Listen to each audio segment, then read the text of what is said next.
And just to be clear, I don't want anything done on this that's going to cost me any more money. Yeah, that's not a problem. Okay. So a lot of people have been asking, what happened to the van? Where is the van? Well, today we're in the van. Over the last 3 months, though, the van has been in the shop. We put it in for some much needed repairs, including front end work and AC work. Why it took over 3 months to complete the job, your guess is as good as mine. The original quote was to fix the front end of the van, including putting a new tire on. That was $1,200, and then to do the air conditioner was going to be an additional $760. That certainly sounded like a lot of money, but we needed to get it done, so we saved, we sold some things, and we put it in the shop. Over that span of 3 months, there were numerous phone calls made to the shop. We could never get a call back.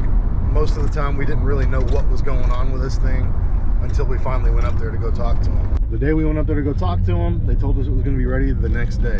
The job was done in 2 parts, the front end being first, and it was done within a week and a half or 2 weeks.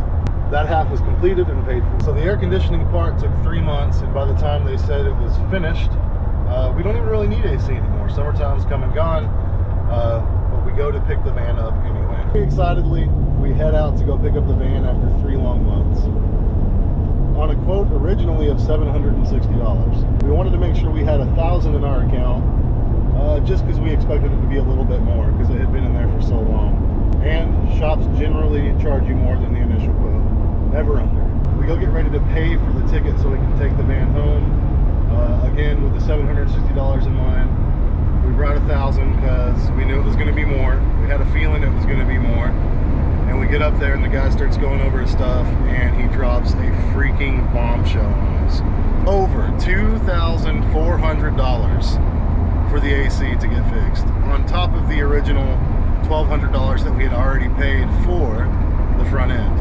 Over that period of the 3 months, there were no phone calls that ever came our way that said, hey, be prepared, the bill has increased. Nothing like that at all. It was completely unexpected, and it drained every cent that we had to pay that to get it back out. Change, savings, literally everything to get this thing back.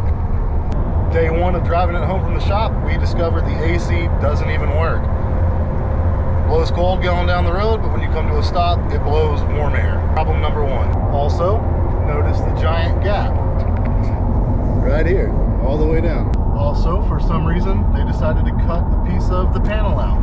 Not sure why. Down here is a reverse camera that we hooked up for Stacy so she could see to back up. It was hooked up nice and neat. You couldn't see any wires. For some reason, not only did they unhook it so it doesn't work anymore, they just left the wires sitting there. On top of all that, our youngest son Kane went to put the seatbelt on and it literally just fell down. Also, our left rear speaker doesn't work. And that, I don't know what that is, or what it goes to, where it came from. Also, little things like not putting the trim caps back over the screws, or even putting a screw in that hole there. Some of this may seem a little bit nitpicky, but when you pay that kind of money, you expect it to be done the right way and clean. That is not clean. We're currently en route to go drop the van off back at the shop right now, point out these different issues to them and give them the opportunity to make it right. I'm making this video for a couple of different reasons. To remind you guys to be safe and cautious when you're taking your vehicle to a shop. Unfortunately, these things happen. Another reason we're doing this is because I don't really know what to do. So I'm asking y'all's advice. What would you do? What have you done if you've gone through this situation before? Unfortunately, this kind of thing is all too common, and it doesn't seem like the customer, us, has very much of an option for recourse. I don't feel like we're very well protected against this kind of thing. So if you have any experience with it, please let us know. Y'all leave it with me for a little bit? Yeah. Right. I was going to go over a few. Down, we'll crack that cap open. We'll verify and make sure the coolant level. There's a few other things I wanted to go over with and show you. Did you look over this thing before it left here? Yeah, I did. Okay.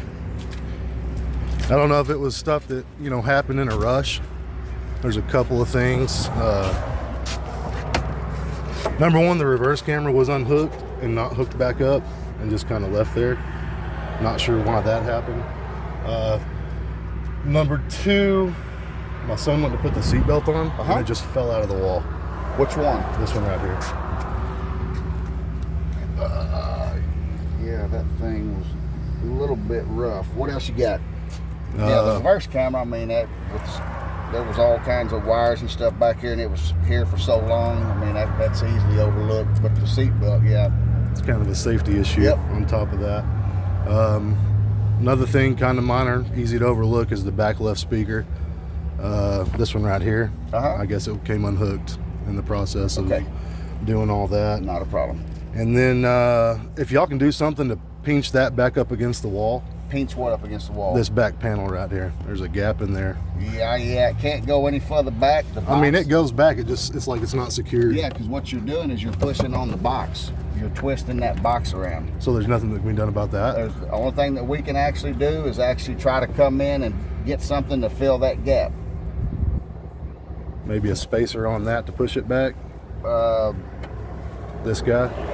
Which one are you talking about? This right here, the box. A spacer to push the box out so that can be pushed back in. Well, if you push the box further out this way, then everything has to be attached out here. You're going to have gaps out here. It's going to push everything further away. The way that the box was constructed, and that's what I had explained to you, that's the reason we had to do everything that we had to do to lift it and pull it out, because of how the new box is. And the arc of the fender well right here, we had to raise it up and have it pulled out to clear everything. So there's absolutely nothing that anybody can do to fix that? To fix the gap. The gap over here can be closed a little bit with something else, but you're not going to be able to actually get it to where it's going to go further up against the wall. So it's just a place where somebody sets their phone. I don't want them losing it inside the wall. Yeah. Turn into a big thing. Yeah, we can come up with something that goes up underneath it that keeps anything from falling down in it. Okay. Yeah, we can take a peek at that. That's not a problem. Okay. And just to be clear, I don't want anything done on this that's going to cost me any more money. Yeah, that's not a problem. Okay. All right, here we are. We're back here to the van. We had some issues. They claim they've been resolved. Let's check them out. We got a seatbelt now. Doesn't look like that's been touched, but maybe it has. Looks like they added some more screws to suck this up. Even though a 5-minute conversation took place where it was explained that nothing could be done about that, it is somewhat fixed. And lastly, the rear speaker works now, so all seems good. The important thing is we got the van back, and for the most part it seems to be fixed. Maybe not fixed in the way I would have liked for it to have been fixed, or as cheap as I would have liked to have been fixed, but it is what it is. We move forward. Now we can clean it up and start saving for another family trip.